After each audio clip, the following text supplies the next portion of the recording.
Hey there! Welcome back to Reddit Dating, best channel for cheating stories. Make sure to like and subscribe the channel for more spicy stories. Wife cheated, so I tricked her into publicly admitting to having the affair in herpes. I'm the coworker who pushed him to write this, and because your account must be 7 days old in order to post here, I gave him an alt account I created for a joke about a month ago. This story has been around for almost 12 years. Yesterday, I mentioned it to a coworker who suggested that I post it on Reddit. Today, he encouraged me again, and here we are, drinking drinks before the 4-day weekend and my writing is finished. So, this is my first time here, and hello to everyone. Apologies in advance for any errors. At the end of the article, I provided a when I was in college, I met the woman who I believed to be my soulmate. The two of us had been dating for almost 2 years when we got married in a big wedding after a 10-month engagement. Her family was well-to-do in a tiny southern town. We were both finishing our educations, and I was also working to provide financial support for the two of us.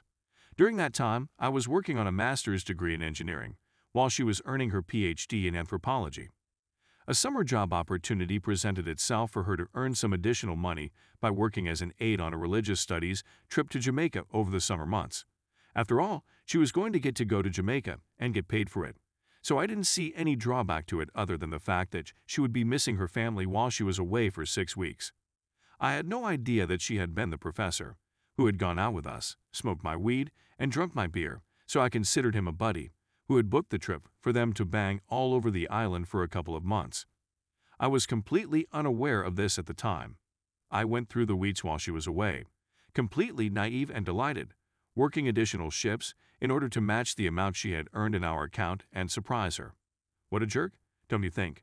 One of the students from the tour actually went out of his way to find me and tell me what was going on. Before I started seeking for evidence on my own, I couldn't bring myself to believe him. I finally broke down and checked her texts while she was sleeping, only to discover that there were none. Because there were several VM, I decided to listen in, and there it was. A message from that gigantic telling me how great it was that I was so close to catching them. As soon as I opened up her laptop and pushed the emails button, it was a deluge with people making fun of me for not knowing what they were talking about and in our bed and laughing about it. There was so much, and I was really devastated. I couldn't do anything because I was too hurt to do anything. I had no idea what to do, so I sat on it for a couple of weeks and tried to act as normally as I possibly could. I noticed everything now, and I felt so foolish for not noticing it earlier. There are so many signs. There was one that stood out in particular. Even though we weren't having, I noticed that our supply of homemade cannabis lube, which, if you haven't tried it, I highly recommend it, was depleting quickly. It was evident that they were also taking advantage of my hard work to get off more quickly and efficiently. This made me quite irritated.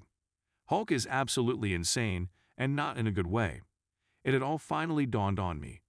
These jerks thought I was a goddamn joke, and they were in my bed while using the lube I manufactured for them. I didn't want to hurt them anymore. All I wanted was to make them hurt. In order to keep her occupied while she was studying in the library, I produced a fresh batch of lube. I made a combination with enough marijuana to make it smell normal, but I also included some poison ivy from our backyard, which I added after refilling the spray container we used for application. I then waited. After a few days, I'm working more hours so that I can spend more time outside of the house, and presto, the bait has been taken. During the night, after she has gone to sleep, my plan is put into action. I steal her phone and erase my contact from it, while replacing his phone number in his contact with my phone number in his contact. Going to bed is difficult because it seems like I'm 5 years old and Christmas is the following day. When the sun comes up, she's already in the shower. I receive a text message. I'm itchy as a bee, are you okay? Now, Lord, this is my moment. As you can see, I thought my condition had improved, but it appears that I have experienced a flare-up. I'm sorry, but I'm infected with herpes, and I'm guessing you are as well. I heard this squeaky squeal in the shower. I'm covering my mouth because I'm on the verge of losing it. I went on to tell her that it was time to end things now. A new semester was about to start, and I kind of have a little crush on another T/A. I wanted her mad. This is a woman that never got told no growing up and never had to deal with rejection, let alone from a balding dude in his 50s with herpes. When she got out of the shower, it was obvious she had been crying, but I could see the anger in her eyes. I could see how uncomfortable she was squirming at the table drinking coffee and mulling the situation over. Another little nudge is what she needed. The reply she got to her pages and pages of anger and sadness was, "Thanks for the good times, but can you keep this a secret between us? I don't want to ruin my chances with anyone else." She's flush with anger now, just seething. She gathered her keys and headed out the door without even saying goodbye. I knew where she was going. I booted up her laptop and set it to reformat, deleting her dissertation and any notes pertaining to it before following her to campus. I parked a few lots over and rushed over to his office, where I find her, screaming at him for giving her herpes. There's lots of people there. Professors, aides, students, other faculty. I'm dying. He is beyond and confused as she is ugly crying in front of her peers. I'm in heaven. I didn't even care that people were going to think I had herpes too. The fall was apocalyptic in their department. He lost his job due to code of conduct at the university. We got divorced the following year. State law was we had to be separated for 1 full year before being granted a divorce. I got to keep most of the assets, primarily savings and not a ton, but I worked for it. She never finished her doctorate and went on to be a perpetually pregnant housewife that sells Herbalife on Facebook, and he teaches high school now. It took a few years for it all to unfold, but watching it was glorious. Follow the directions for use or it's kind of a waste, and this is totally geared towards the ladies. We're talking big OS. Use polyurethane condoms. It breaks down latex.we. Lube.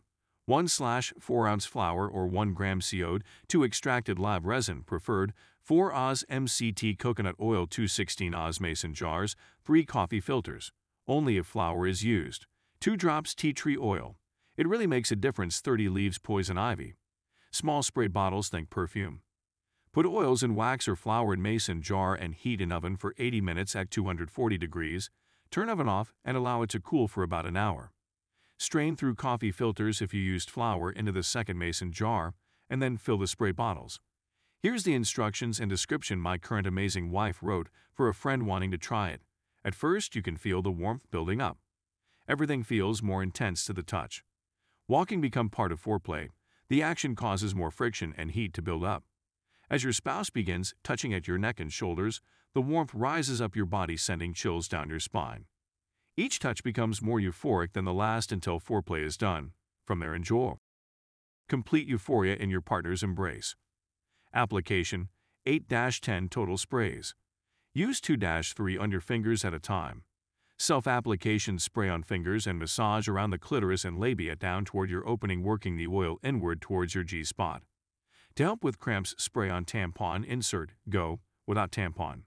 Hit 5 ml in a syringe, insert, spray and stay with hips, lifted for 1-2 minutes. With spouse, if your spouse, apply the spray to their fingers, gently spreading it over the clitoris, labia, pushing some into your cookie. Think of it like painting. The better the coverage, the better it will feel. Be sure to apply to your G-spot. It's about 2 inches in on the front wall of your vagina. For an added plus, apply to the O-spot, which is directly across from the G-spot on the back wall of the vagina. Spend this time exploring other areas of your lovely treasure. Don't use if overly intoxicated. You'll simply waste it.